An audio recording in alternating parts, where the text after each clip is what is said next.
I do identify as a European, absolutely.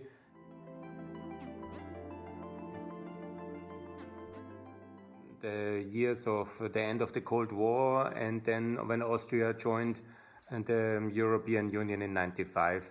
I was also a student leader at that time, and I could support that moment.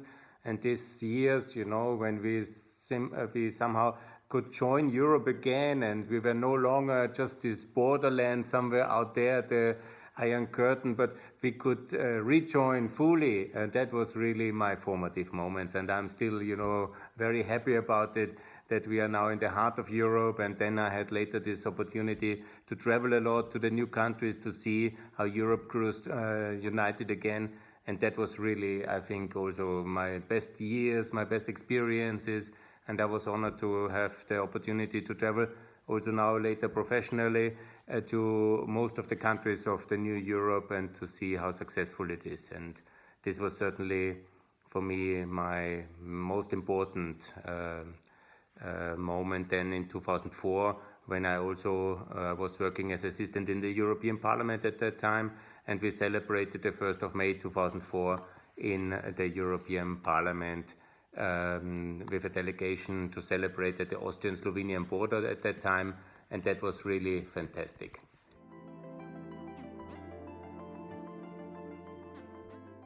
It was certainly this enlargement, 1st of May 2004. I was very happy, and this was very special. And the 10 countries at that time and now 13 more, this was really very special for me.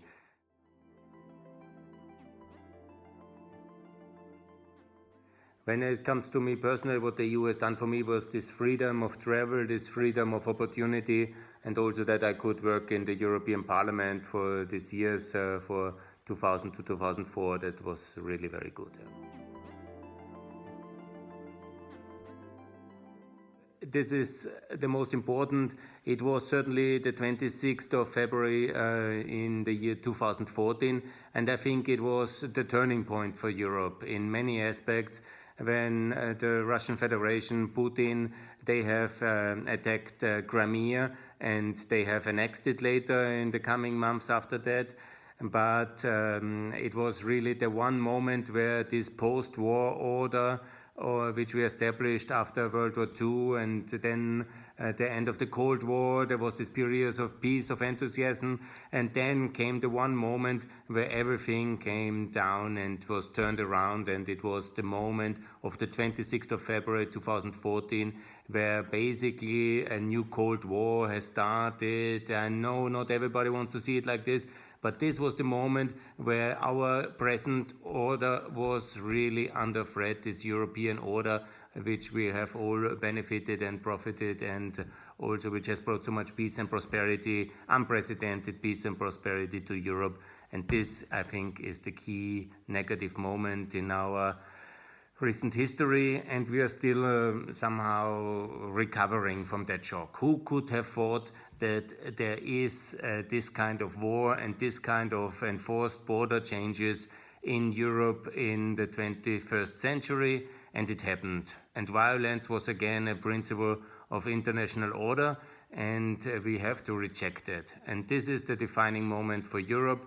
And we are all called to reject such action, to never recognize it, and to really do everything to remove Russia and its ambitions from Ukrainian territory in Crimea, and of course also in Donbass, and also in other places like Syria, Georgia, Libya. This is totally unacceptable, and this cannot be tolerated.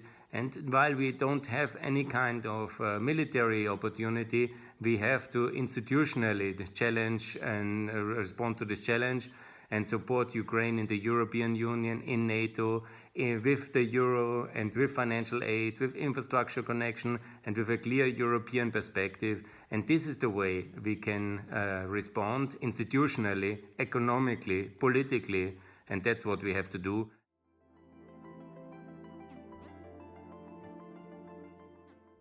And in the long term, in the same way, like there was a German unity, a European unity, Eastern European was free, there will be also the moment of freedom for Crimea, for Donbass one day. But first of all, a free Ukraine in the European Union, That is the key task for this coming decade, and I call on everybody to support this major project in the coming years.